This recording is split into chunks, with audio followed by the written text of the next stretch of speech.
Bismillahirrahmanirrahim. Assalamualaikum warahmatullahi wabarakatuh.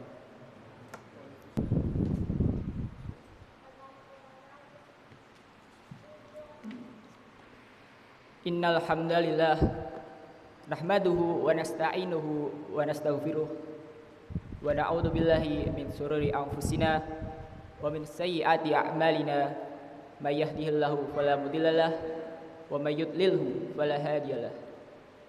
Asyhadu an la ilaha illallah wahdahu la syarikalah wa asyhadu anna Muhammadan abduhu wa rasuluh. Allahumma sholli wa sallim wa barik ala sayyidina Muhammad wa ala alihi wa sahbihi ajma'in. Amma ba'd. Fa ya ayuhan nas usikum wa nafsi bitaqwallah. Ittaqullaha haqqa tuqatih wa la tamutunna illa wa antum muslimun. Qala Allah Ta'ala fil Qur'anil Karim, a'udzu billahi minasyaitonir rajim. Bismillahirrahmanirrahim. Faman ya'mal mithqala dzarratin khairan yarah wa man ya'mal mithqala dzarratin syarran yarah. Shadaqallahul adzim. Hadirin jamaah salat Jumat yang insyaallah selalu berada dalam naungan rahmat Allah Subhanahu wa taala. Tak henti-hentinya kita panjatkan puja dan puji syukur kehadirat Allah Subhanahu wa taala yang telah memberikan kita karunia iman dan Islam. Nikmat yang teramat besar yang Allah karuniakan kepada hamba-Nya. Semoga kita selalu mendapatkan hidayahnya serta berada dalam keadaan iman dan Islam hingga akhir hayat kita. Dan tentunya sholawat serta salam semoga selalu tercurah kepada Nabi Muhammad SAW beserta keluarga dan para sahabatnya. Hadirin jamaah Jumat rahimakumullah.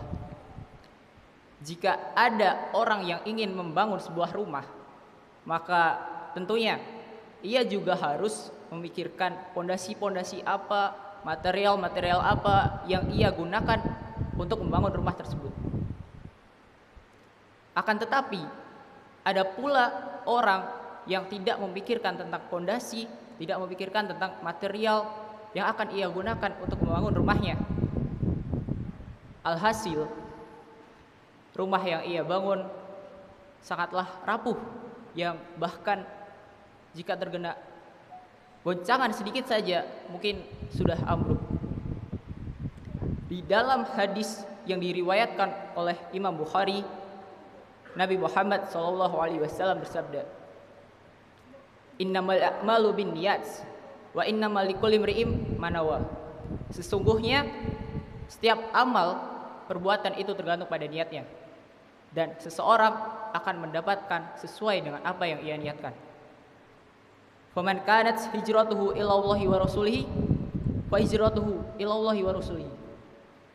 Barang siapa yang hijrahnya karena Allah dan Rasulnya, maka ia akan mendapati Allah dan Rasulnya. Wa man kanat hijratuhu ladunya yusibuha au imra'atin yatazawwajuha. Dan barang siapa yang hijrahnya karena dunia atau karena wanita yang hendak dinikahinya, maka hijrahnya itu sesuai dengan kemana ia hijrah. Hadirin jemaah Jumat rahimakumullah. Niat itu ibaratkan sebuah pondasi rumah. Apabila kita memiliki niat yang kuat, maka insya Allah keyakinan kita tentang apa yang kita niatkan akan selaras dan sebanding dengan kuatnya niat kita. Dan vice versa, berlaku juga sebaliknya. Apabila niat kita lemah, maka niat kita cenderung mudah untuk dibelokkan dan mudah untuk dirobohkan. Di dalam hadis yang telah disebutkan tadi, Nabi memberikan perumpamaan. Orang-orang yang hijrah meninggalkan kota Mekah, atau meninggalkan negerinya, atau meninggalkan masa lalunya yang kelam, kalau niatnya menuju Allah dan Rasulnya, maka ia juga akan mendapati Allah dan Rasulnya. Begitu juga dengan orang yang melakukan amalan-amalan. Apa niatmu beramal? Kenapa kamu beramal? Apakah niat kita itu murni karena Allah Subhanahu wa taala, atau sebatas kita hanya mencari pujian-pujian yang bersifat fana di dunia ini? Apakah kita berpuasa karena kita melihat sekitar kita berpuasa? Apakah kita melakukan sholat tarawih hanya karena disuruh oleh peraturan madrasah? Rasulullah Shallallahu Alaihi Wasallam bersabda dalam sebuah hadis arba'in, yang artinya sesungguhnya Allah menulis kebaikan-kebaikan dan keburukan-keburukan, kemudian menjelaskannya. Barang siapa yang berniat melakukan kebaikan, lalu ia tidak mengerjakannya, maka Allah menulis itu di sisinya sebagai satu kebaikan yang sempurna. Dan jika dia berniat mengerjakan kebaikan, lalu ia mengerjakannya, maka Allah menulis itu di sisinya sebagai 10 kebaikan hingga 700 kali lipat, hingga perlipatan yang lebih banyak.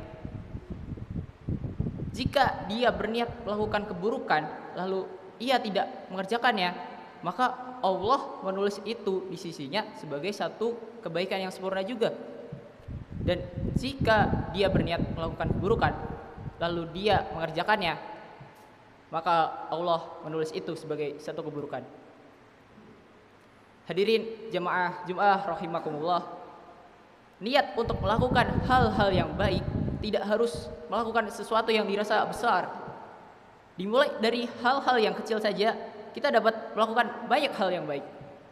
Sebagai contoh, niat kita untuk membuang sampah pada tempatnya itu mungkin memang terasa sepele, tapi apabila kita telah lebih dalam lagi, dampak dari pengelolaan sampah yang benar dapat berakibat baik bagi bumi kita, dapat mengurangi emisi gas metana, dan dapat juga mengurangi efek gas rumah kaca, serta dapat mengurangi efek pemanasan global atau global warming. Dan memang usaha yang kita lakukan mungkin terasa kecil, mengingat kita bukanlah satu-satunya manusia di muka bumi ini, dan impact yang kita lakukan dengan semisal membuang sampah tadi, dengan tidak membuang-buang makanan, mungkin memang terasa kecil. Tapi bayangkan ada 1 juta orang yang memiliki pola pikir yang sama. Bayangkan ada miliaran, bayangkan ada triliunan orang yang memiliki pola pikir sama, orang yang memiliki niat untuk menjaga diri dan lingkungannya. Tentu impact atau dampak yang dirasakan tidak bisa lagi disebut dengan sebutan kecil. Hadirin jemaah Jumat, niat yang baik sebaiknya diimbangi juga dengan proses yang baik. Karena terkadang kita semua, termasuk diri khatib sendiri, sudah mempunyai niat baik untuk melakukan kebaikan, tapi pelaksanaannya malah merugikan orang di sekitar kita. Sebagai contoh, niat untuk bersedekah adalah niat yang baik. Akan tetapi apabila kita bersedekah menggunakan barang hasil curian, menggunakan barang hasil korupsi, tentu itu juga akan mengurangi nilai dari kebaikan itu sendiri. Contoh lain yang ada di sekitar kita, yang ada di sekitar kita dan kita mengalaminya tiap hari. Niat kita untuk ke masjid itu adalah niat yang baik. Akan tetapi apabila kita ke masjid menggunakan sandal orang lain dan kita tidak meminta izin kepadanya, dan pemilik sandal tersebut merasa kehilangan, merasa dirugikan, tentunya itu juga akan mengurangi nilai dari kebaikan itu sendiri. Contoh yang lain, niat untuk menyegarakan berbuka puasa adalah niat yang baik juga. Akan tetapi apabila kita berbuka puasa secara berlebih-lebihan, sampai-sampai orang di sekitar kita tidak mendapatkan haknya, sampai-sampai orang di sekitar kita kehilangan dan merasa haknya terambil, justru itu juga akan mengurangi nilai dari kebaikan itu sendiri. Jadi jangan sampai kita menzolimi orang lain atas dasar niat baik kita. Allah Subhanahu wa taala berfirman dalam surat Al-Zalzalah, "Faman ya'mal mithqala dzarratin khairan yarah." Barang siapa yang mengerjakan kebaikan seberat biji zarah pun, sebesar partikel pun, niscaya dia akan mendapatkan balasannya. Wa may ya'mal mithqala dzarratin syarran yarah. Dan barang siapa yang mengerjakan kejahatan sebesar zarah pun, niscaya dia akan mendapatkan balasannya pula. Jadi sekecil apapun perbuatan kita, baik itu perbuatan baik, baik itu perbuatan buruk, dan meskipun baik dan buruk itu relatif, pasti akan dibalas oleh Allah Subhanahu wa taala. Pasti akan dibalas oleh Yang Maha mengetahui lahir dan batin. Barakallahu li wa lakum fil Qur'anil azim wa nafa'ani wa iyyakum bima fihi minal ayati wa dzikril hakim wa taqabbal minni wa minkum tilawatahu innahu huwas samiul alim. Aqulu qawli hadza wa astaghfirullahal azim li wa lakum fastaghfiruh innahu huwal ghafurur rahim.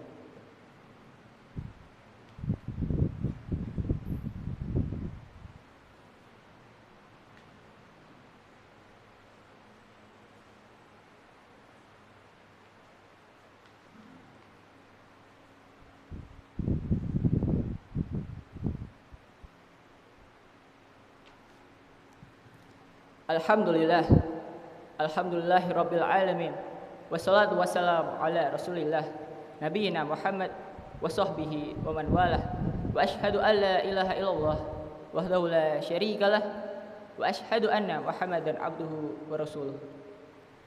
Allahumma salli wa sallim wa barik ala sayyidina Muhammad wa ala alihi wa sahbihi ajma'in.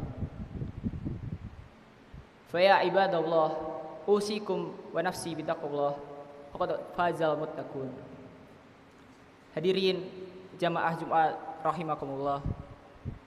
Sesungguhnya Islam datang kepada dunia ini sebagai agama yang rahmatan lil alamin, sebagai rahmat semesta alam. Berbagai aturan-aturan di dalamnya tentunya untuk kebaikan dan kemaslahatan kita bersama. Semakin besar amanah yang diberikan Allah kepada kita, semakin besar pula tanggung jawab kita terhadapnya. Semakin banyak ilmu kita, semakin tinggi jabatan kita, semakin besar kekuatan kita, semakin banyak pula tanggung jawab atas apa yang kita miliki itu.